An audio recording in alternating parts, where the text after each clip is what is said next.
Hey guys, it is Jacob here with a part 3 of the Zealot of War Carino build. As I've mentioned in the last video, I had prepared another build out from the Blazing Bullet. Now I'm playing the Ring of Blades, and as usual I will go through the character, I will go through the gearing, skills, passive points, and at the end of the video I will show you a map clear. Considering the investment I've put into this character, which is like under 300 FEs, and the only pricey pieces are the hero, relic and memories. Everything else you can just farm using the previous build I've showed you in the last video. So yeah, it is really cheap build with very high damage, and figuring out how the build works took me some time. So let's check the damage. You just keep casting and you keep like spending your bullets or gaining your overheat, and once you get to the red numbers the damage starts ramping up really high. And once you fill that bar up, you can switch to single target mode freely now. And the damage can go up to like, I've managed to roll 500 billion yesterday, depending on your luck. So this is with my farming pack spirits, with my XP farming pack spirits. I will do the same with my damage pack spirits for when you want to kill like Time Arcade, Traveler or other bosses quickly.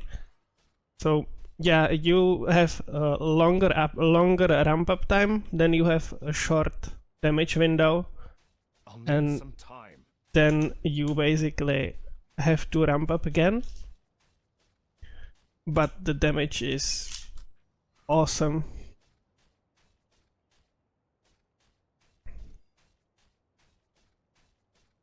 So let's see if I can get to higher numbers. Like, the build costs under 300 FEs, and you can deal 50 billion DPS almost like for free, basically. So really cheap build.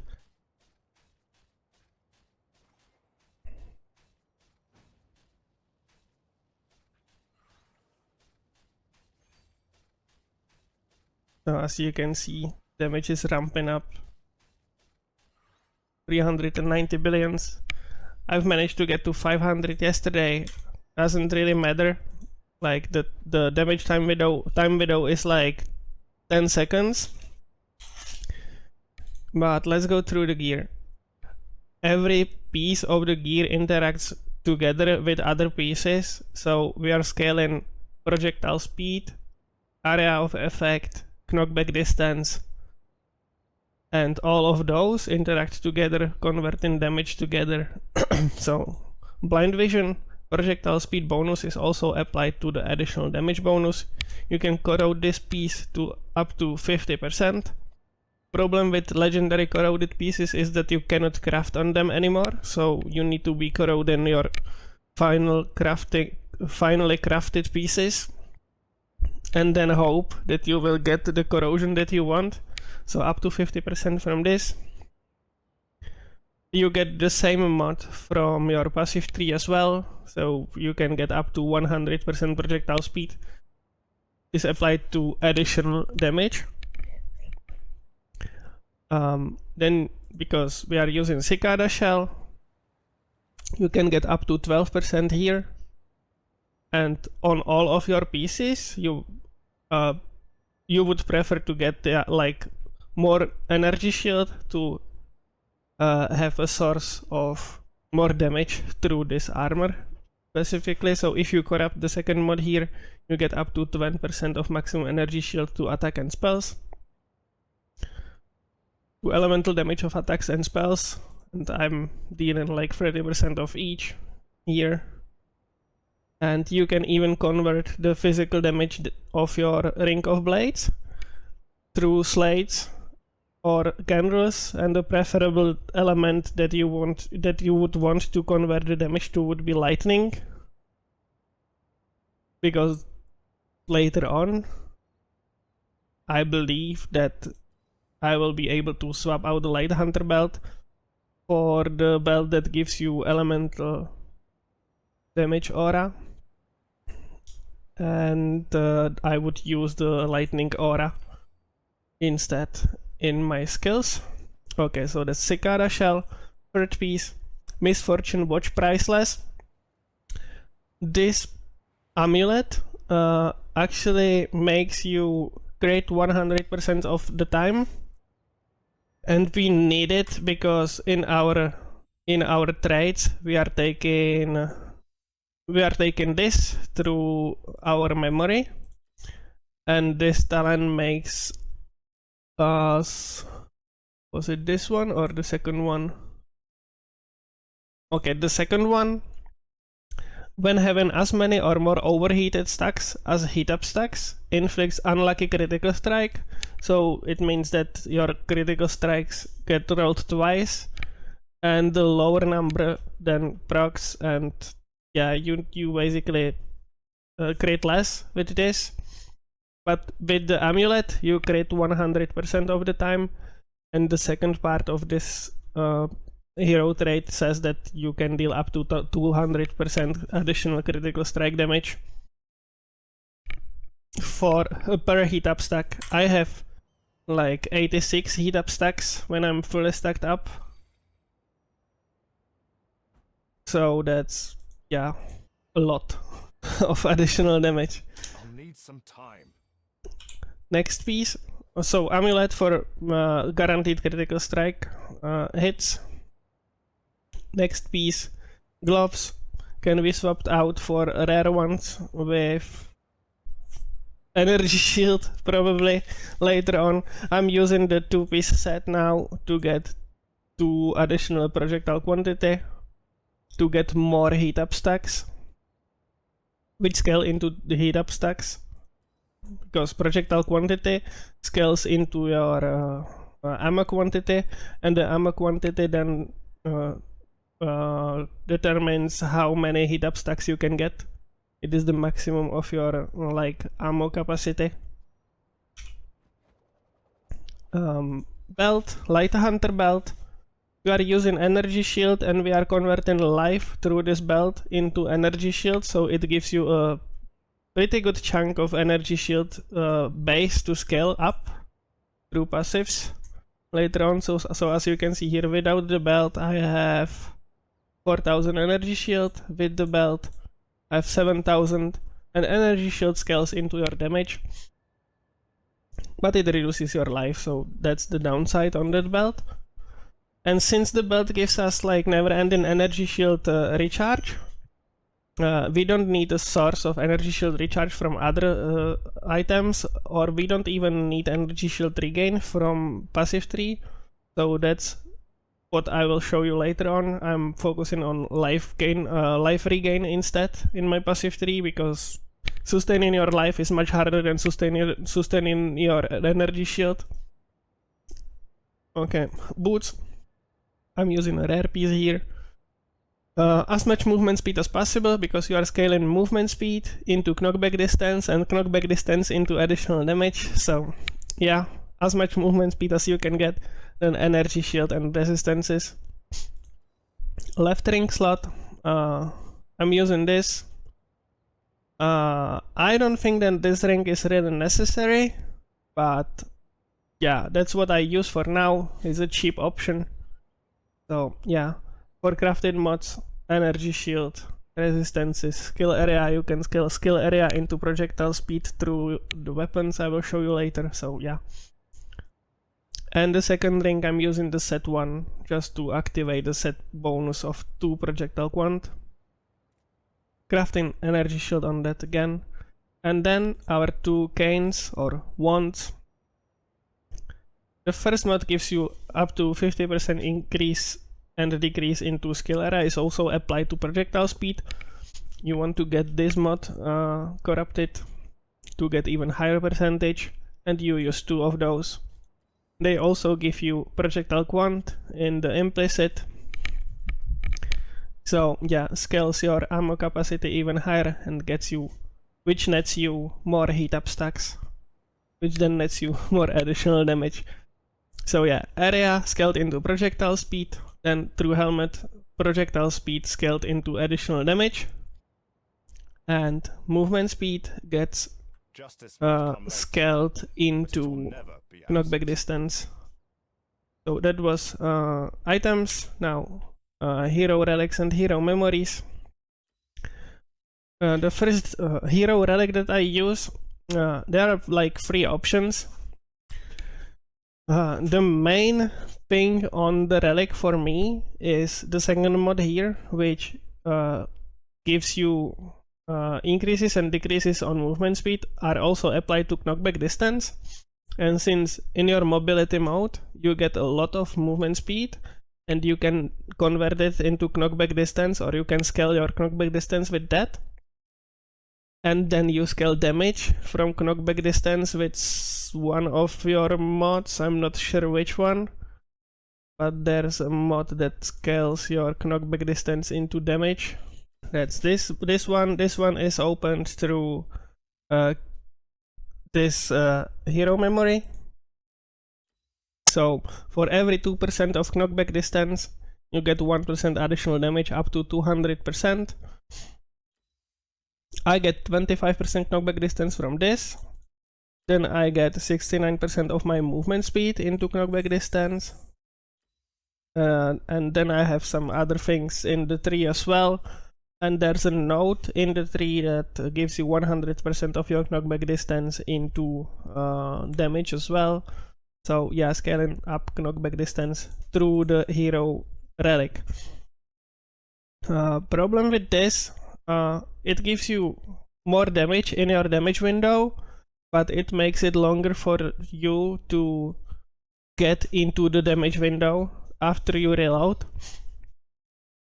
But it works excellently in mapping because you don't need as much damage in mapping. But for bosses you might want to swap this for something else. Yeah, I will have to test it later on. And the first mod, what that does is it gives you start without ammo, but it gives you maximum heat up stacks when you load into a map. So if I reload here, reload here into the map, you can see that I have 0 ammo and I have maximum stacks of heat up. So when I load into a map, I'm already fast because I get movement speed from heat up. I already have my damage stacked up, and I can just start mapping very quickly, and I can start stacking my my candle, my stacking candle, this one, which then after the reload you lose all the heat up stacks with this relic. But you are already stacked from your candle, so you don't lose as much damage and you can stack up pretty quickly again. And what I compensate with after the reload, I have the memory here, which gives me 3% attack and cast speed for 3 seconds for every 1 meter of movement made the next time a projectile skill is used. This mod lets me get to the damage window faster after I reload, so because it lets me like consume ammo faster basically. The other option for the hero relic would be you can get a relic with a mod instead of the knockback distance. Instead of the movement speed into knockback distance, you can get minus reload speed, but after reload you are reloaded into 0 ammo. You basically don't reload ammo when you reload, and that allows you to skip the spending ammo part and you get into your damage window faster. But this one nets you more damage over time. So that's what I'm sticking with. The spending mod would look like this. That's this one. Minus reload. When having maximum stacks of heat up will not be lost and ammo will not be reloaded after reloading. So this basically gets you to your map start state every time you reload. So that's the relic. Then the memories.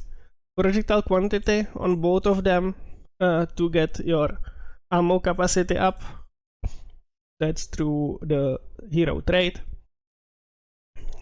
For every one projectile quantity or split, you gain +6 magazine capacity, and magazine capacity then determines how many heat up stacks you can get. These ones. And on the first one, I'm taking the knockback distance. This one does not really matter anymore because we are using channeled skill, and this mod only this hero trait only knockbacks you when you are using non-channeled skill. So yeah, I'm taking this only for the knockback distance. There might be better mods in the memory mods, but this is what I'm using right now. It was really cheap, so I took that. And on the second one, as I already showed you, attack speed and cast speed to get to my damage window a little bit faster. And you are moving all the time, so this is up all the time. For the last slot, activate hero trait Endless Frenzy with 20% damage reduction. That's the prototype version. Goes around 50 FE, I believe. Yeah, around 80 FE right now. So yeah, that's it. So that's it for the hero traits. Now for the passives. I will put the builder in the description of the video for this one, because this one is a little bit more complicated, but the tree is almost the same as in the previous build. So you are going for damage, cast speed, and everywhere you can, you are getting more life and more energy shield, because you are scaling both. When you have more life, your belt converts more life into energy shield, and energy shield obviously increases your damage. And cast speed here, and even like more critical strike damage here. 1 point into this just to get to 24 points. Perception and rushed. In marksman, I'm going for maximum life. Projectile speed scales into damage. Maximum energy shield scales into damage. Projectile damage. Parabolic projectile splits. This increases your ammo capacity by 6 through your hero trait. And projectile speed scales into damage. Maximum life and restores 15% of missing life on evasion. You are not evading very often, but when you do, you restore life and an energy shield. That's always nice to have. And it's 8% life and 8% max energy shield for only 1 point. It's really great value. So yeah. Also, projectile speed in this specific build increases your damage double time, because you are scaling projectile speed into damage through your passives, through this and through the helmet. Projectile speed is also applied to the additional damage bonus. And the second one is free birds, so projectile quant gives you more ammo, and parabolic projectile split also gives you more ammo. But yeah, projectile speed double dips in Ring of Blades, because with more projectile speed the rings circle around you faster, so they hit more often. That's really great in this build. In the range tree, maximum life and energy shield, crit damage. We don't need crit chance because we have 100% crit from our amulet. So crit damage, then skill area and area damage. Skill area is scaled into projectile speed through our wands. So that's even more projectile speed, which then gets scaled into additional damage. So area and area here as well. And then projectile damage and projectile speed in these two. Sealed mana to be able to cast or use all our auras. I still don't have the auras that I want to have, but yeah, you want to get these. And you even want to get more sealed mana on your slates later on. I did not care about slates yet, so that's what I will be focusing on in the next few days. So sealed mana, really important. And then this one is this is important, like life regain, max life, and life regain interval. This lets you recover your life when you get hit. You have like 4k life, or I have 4k life, and you are splitting damage between your life and energy shield. So you have like the maximum hit that you can get is like 3.8k into life, and 3.8k into energy shields is like what, 7.6k damage. But you are recovering your energy shield all the time through your belt, but recovering life is a little bit harder, so that's why I focus on the life regain here in the range 3. So get these points definitely. It also increases your life pool, so yeah, more life means more energy shield, means more damage. And defense and elemental resistances. Defense increases your energy shield, so that's also more damage. And then take these for the knockback distance first. So knockback distance, chance to knockback distance, and then 150% of increases or decreases to knockback distance is also applied to attack and spell damage. So you are scaling spell damage from through knockback distance, as well as you are getting additional damage from your hero traits from knockback distance, and the last points would be into critical strike damage and the chance to, or the culling strike on critical hit under 6%. This basically gives you 6% additional damage on bosses, because you kill bosses under 6% life. And as I've mentioned, Statue of the God, I did not really care yet, but you will want a source of blessings, like agility, tenacity, focus blessings.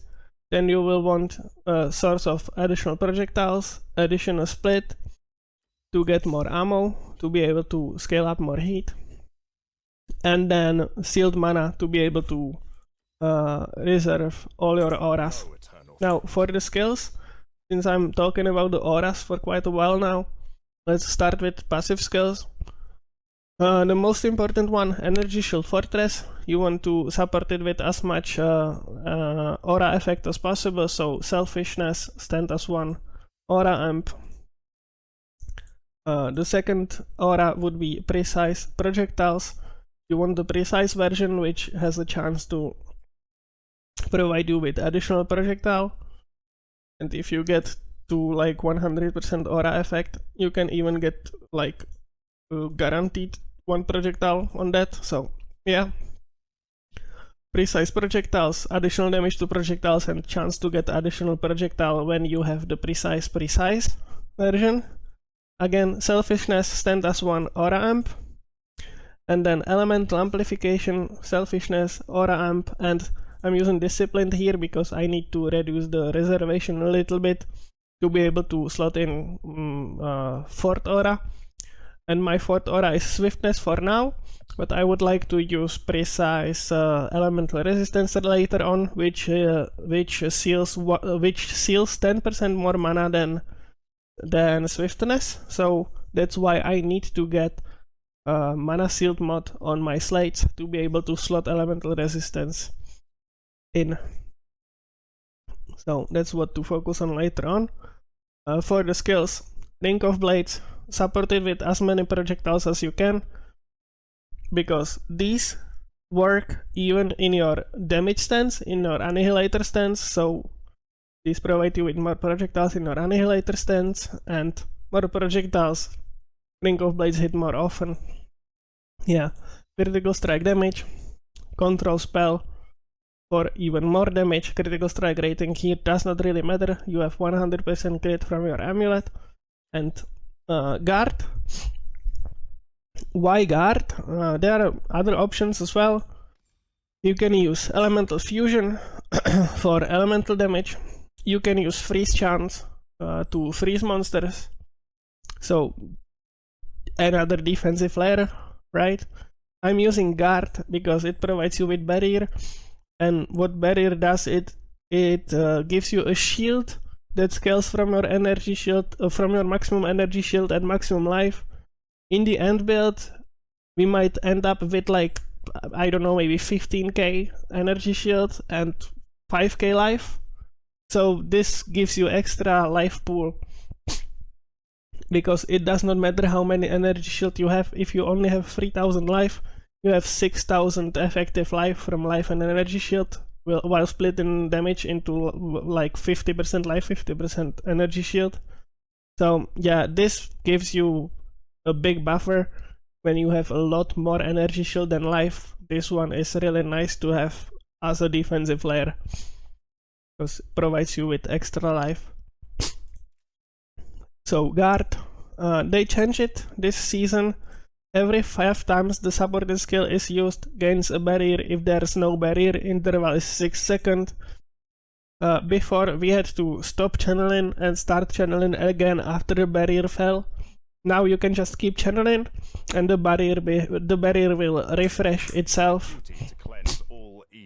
We can check it here. I'm channeling, barrier is this one here, and I will just keep channeling and the barrier falls and then pops up again. Before you would have to stop channeling and start channeling again. Now you don't have to do this micromanaging, which is really great change. So this generates barrier for free. Fixate gives you chance to do double damage and marks enemies. Marked enemies take 40% increased critical strike damage. So yeah, and the double damage chance increases your damage, obviously. Blurry Steps gives you more movement speed, and you scale movement speed into knockback distance and knockback distance into damage. So this is an obvious choice here. Makes you move really fast in maps. Together with your stacking candles, even faster. So that's that. Mania extended duration and preparation on Fixate, just to automate it a bit. Later on I will want to swap preparation for other like trigger options with the automation gems, but yeah, those are pricey and this is a cheap build, so preparation for now. Third skill, on bosses, on longer fights, you want to get as much cast speed as possible to be able to get into your damage window faster, so Secrets of Origin Unleash. Supported with self-sacrifice, so it never ends. On bosses, in map you will not notice this skill at all, but on bosses, on like harder bosses which take more time, this one is really awesome. Gives you a lot of cast speed, because it gives you cast speed based on the number of focus blessings that you have, so you need a source of generating focus blessings, so that comes in your slates. Mania, extended duration, self-sacrifice, and preparation just to automate it. And the last one here is a curse. If you feel like you have enough damage, you can swap the curse and get reform to increase the effectiveness of your barrier. So it would give you a huge chunk of like, yeah, a higher shield, and the shield would block more damage than just 50% barrier in its base state. That gives you like 50% absorption on hit. This one would increase the ratio there. So yeah, reform if you have enough damage. If you just want more, elemental destruction, preparation to automate it, terrain of malice to do the big circle instead of cursing the enemies, abysmal hatred and extended duration, and this combination gives you pretty much like never ending circle of doom around you. There's like 0.5 seconds downtime in between. So that's it for the skills.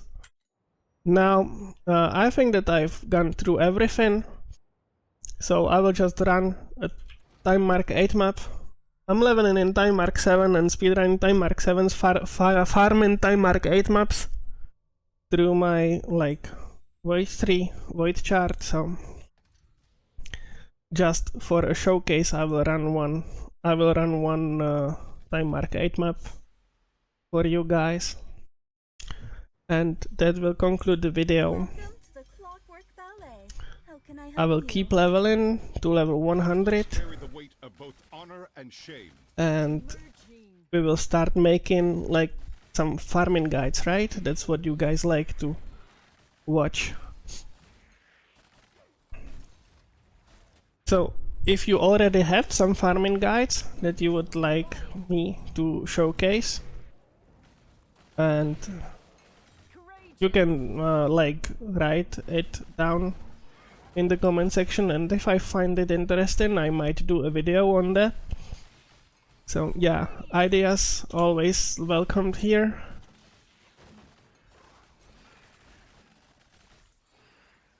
And this is how the clear goes. You just run and everything dies. If you have enough damage, it works like this.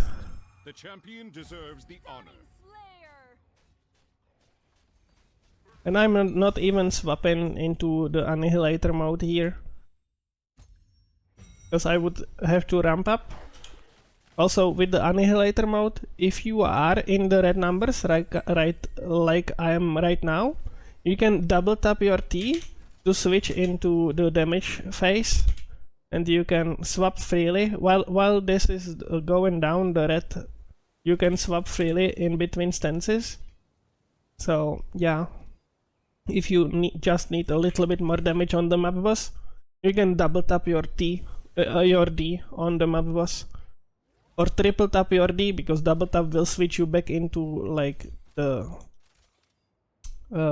speed mode, and the third tap will switch you into the Annihilator mode, which looks like this.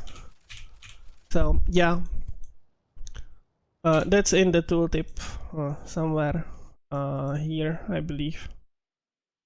Click the trade skill twice within 0.3 seconds to immediately activate Burning Red. So when you have enough like red, when you have some red stacks, you can double tap your D to switch to Burning Red, and then tap D again to switch to your Annihilator mode and get more damage on the final monster of the map. So yeah, that's it for the build for now. Really cheap, really fast, really high damage, lets you farm time mark 8, lets you farm for whatever build you want to play in the future. And there's still a lot of room to improvement, as I've shown you with the different like corruptions.